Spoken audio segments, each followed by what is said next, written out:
છેલ્લૈયાને જે ખાવણીથી ખાંડવામાં આવ્યો હતો એ ખાવણી પણ અહીંયા ઉપસ્થિત છે, તમને હું દેખાડીશ. છેલ્લૈયાને જે સાચી ખાવણીમાં જે ખાંડ્યો હતો એ ખાવણી હૈયાત અહીંયા છે. એ ખાવણી તમને દેખાડીશ. છેલ્લૈયો જે સ્કૂલમાં ભણ્યો એ સ્કૂલ પણ તમને દેખાડીશ. તો બ્લોગમાં કન્ટિન્યુ બન્યા રહેજો, તમને બહુ મજા આવશે. બપોરના દેશી બ્લોગમાં તમારું હાર્દિક સ્વાગત છે.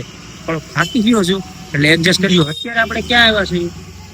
આપણું રૂટીન ચાલુ હતું જુનાગઢ થી. તો વરસાદ હતો, તમને આગળના બ્લોગમાં તમને ખ્યાલ હશે કઈ રીતે અમે જુનાગઢ શું થયું એ આગળના બ્લોગમાં તમે જોઈ લેજો જો નવા હોય તો. તો હવે આપણે અત્યારે ક્યાં આવ્યા છીએ ખબર છે? આપણે આવી ગયા છે છેલ્લૈયાની જગ્યામાંથી. ક્યાં? બિલખાટ છેલ્લૈયાની જગ્યા ઉપર.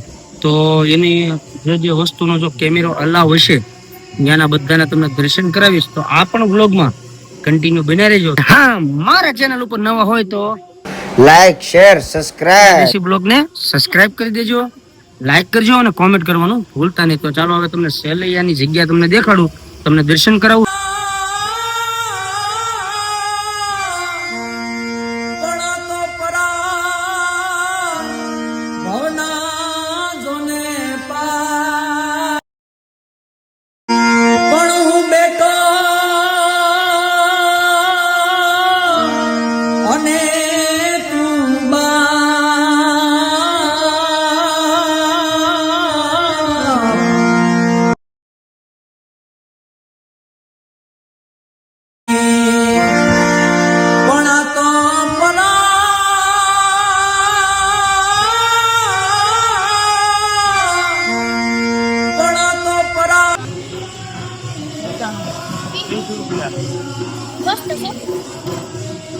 વિશ્વળી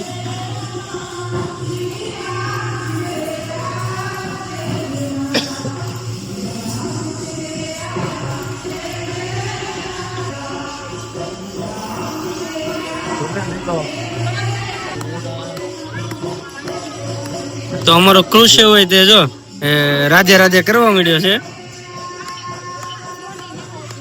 જય જય કેમ કરવાનું? જય જય કેમ કરવાનું?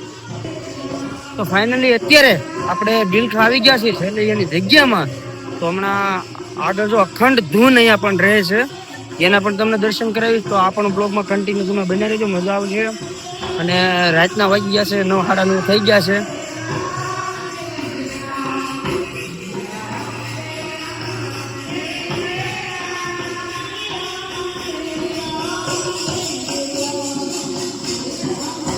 આ છોકરો હુઈ ગયો છે.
બારસો ને 48 વર્ષ જૂની ખારણી છે, જેમાં આપણા છેલ્લૈયાને ખાંડવામાં આવ્યો હતો.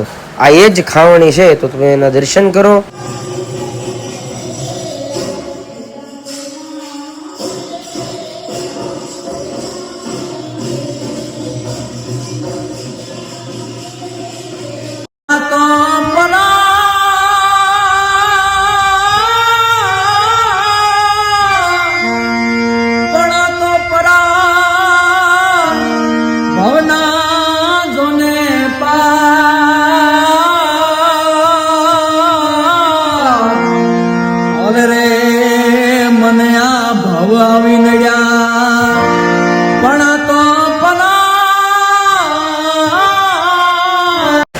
તમે જે જોઈ રહ્યા છો એ છેલ્લે શું થયું તું, કેવી રીતે થયું તું, એ આખો લેખ છે તો નિરાતે વાંચજો.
આવી ગયા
કારણ કે ભાઈ અહીંયા અખંડ ધૂન ચાલુ હોય એના કારણે થોડીક ઓલું થાય બરોબર.